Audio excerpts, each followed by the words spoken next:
Hello, everybody. I'm Dale Fungi, president of the Berwick Historical Society in Berwick. Please come and visit our beautiful museum on 2nd Street in Berwick. All of the parish, we hope, will turn out to visit us at least one time. We worked so very hard with this museum. The museum is open Monday, Wednesday, Thursday, and Saturdays from 10 to 3 o'clock.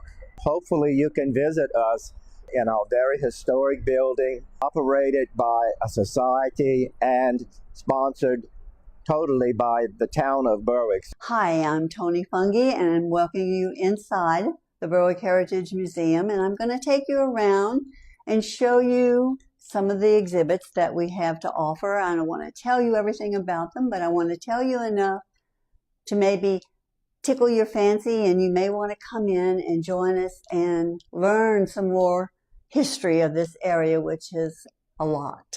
So you want to follow me in, and we'll go into the first room.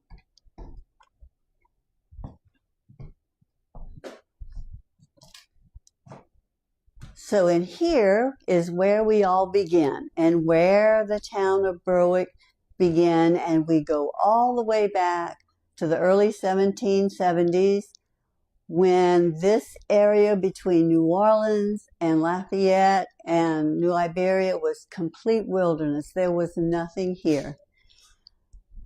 Fortunately for us, and how we began, was a man named Thomas Berwick was sent to New Iberia to form a town. He was an engineer and an explorer and an adventurer, and at that time we were under Spanish rule, and they hired Thomas to explore and expand the territory and tried to send him down the Teche to see what he could find.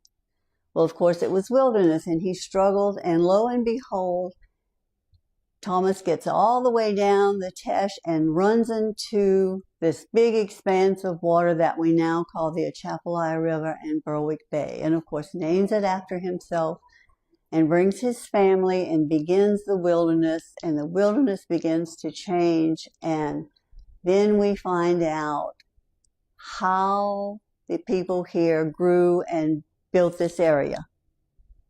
So that's a very good story. It's a really wonderful adventure story. Okay, we've gone into the next room, and it's interesting how these exhibits come about. A lot of people in this area don't know about something called the orphan train. So we came about this and decided to show about it because we have a citizen here named Miss Billy Cazzo, who was very proud of the fact that she rode the orphan train. And we have her clothing and all of her shoes and everything that she wore. So because of that, it prompted an exhibit about the orphan train and the 5 or 6 citizens from Berwick who rode an orphan train. So it's fun to come in and find out why this took place with all these foundling children that were left on the doorsteps in New York at a time when there were so many immigrants coming.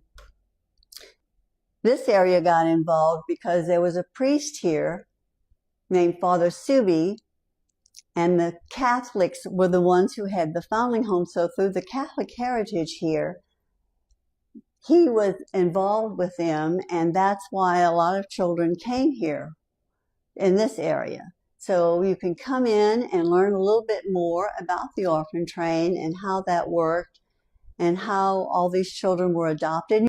Now, along with all of our exhibits, mostly on the wall spaces and things like that, we do have lots of interesting little artifacts and things to look at in the different rooms. And in this room, we have a little section on movies and old cameras and movies that were done in our area. So that's kind of a fun little section to look at. So as you proceed down the hall of our home, we have what we call the Hall of Valor. So we've used this space to use the walls to list and use the pictures of those that we have of all the people who served in the wars, going all the way back to the War of 1812, where we know that Joseph Berwick, son of Thomas Berwick, our founder, served in that war, and next generation of the Berwicks, Nathan, served in the next war. So yeah, as we walk down the Hall of Valor, you can see where we've just put the presidents who were president at the time during these wars. These are more current ones, where we have the Vietnam War and the Cuban Missile Crisis, and all of the later citizens who served in these wars. In this room, we have what we call our Berwick Live Oak Society pictures.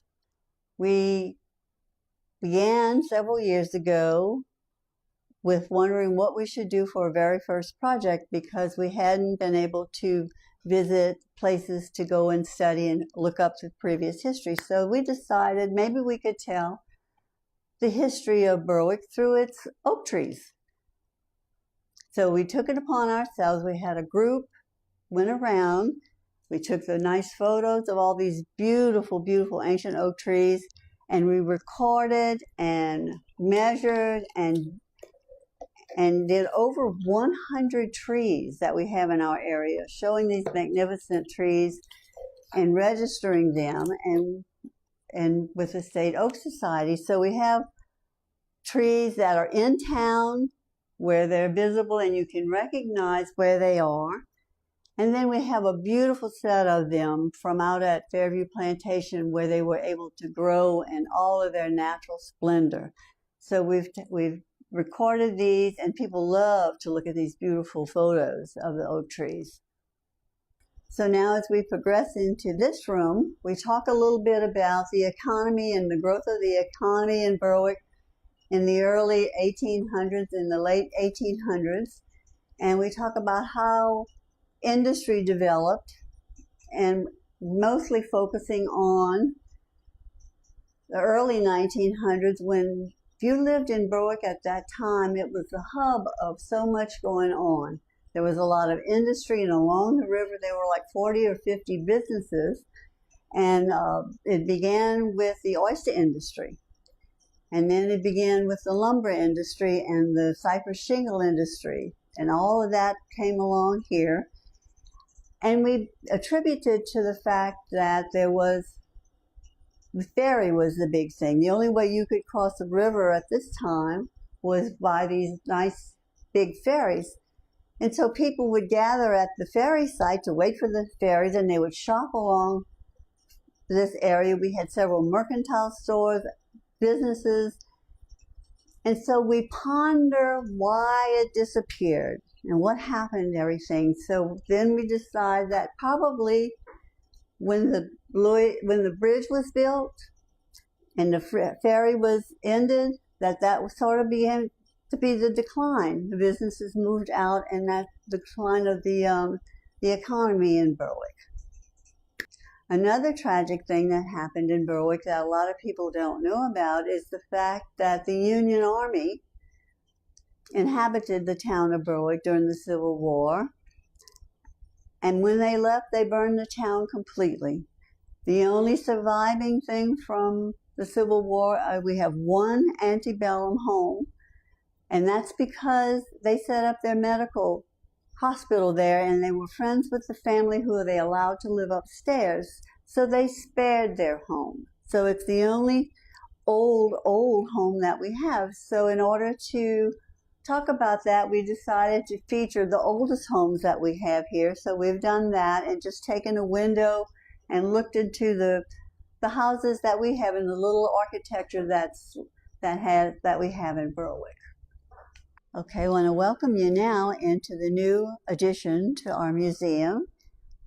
We've had such fortunate response, everybody loving it, and the town has agreed and has taken it upon themselves to give us all this additional space. We've just begun in here, and we have a lot of work to do. We are just completed this wonderful exhibit on our lighthouse. It's very important, and it tells the story of the Southwest Reef Lighthouse that mostly you all are familiar with, which is down at the river. Fortunately for us, when you start to do the research, there was a lot of information about this because we had newspapers then, and this was going on. And I was able to find original architect's drawings of the lighthouse. I was able to go back and find slides and pictures of when they actually removed the lighthouse from the Gulf. So we have a lot of wonderful photos and a lot of information.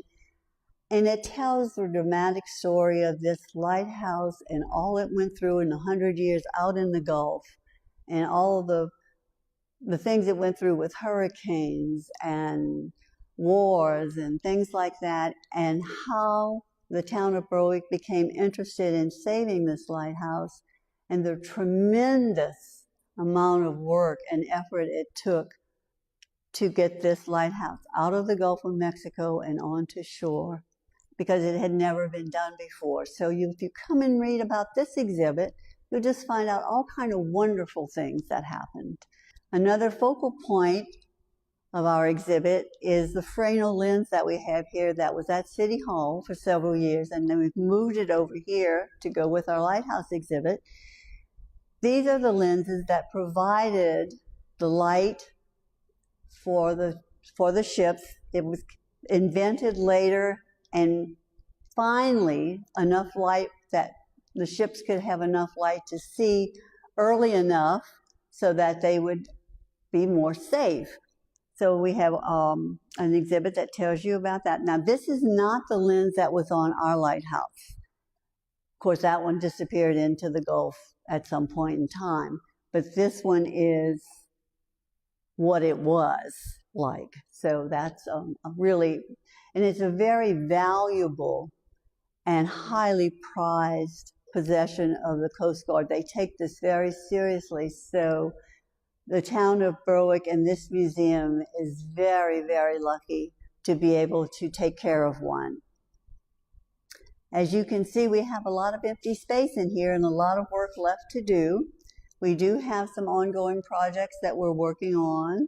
In this area, we're going to build part of a trapper's cabin, and we're going to be able to feature all the trapping and the hunting and the fishing and all of those kinds of things that was so important into the economy of us years ago. And we're also working on one where we're going to talk about the history of education in our area, which is an important thing. So there's lots of work to do and things to do ahead of time. And I'm going to just invite you all to come. We have so many visitors from out of state and all over the country, which is amazing, the people that come here that love small museums and travel around the country just for that purpose.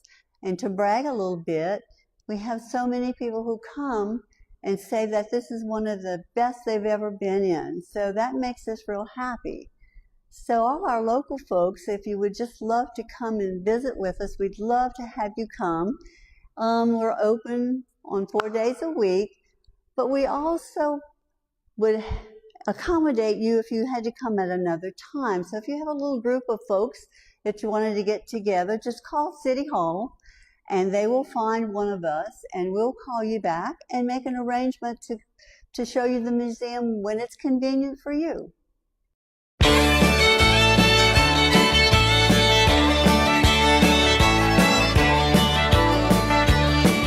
Well, at birth, Mom and Papa called her little boy Ned. He raised him on the banks of a riverbed, on a houseboat tied to a big tall tree.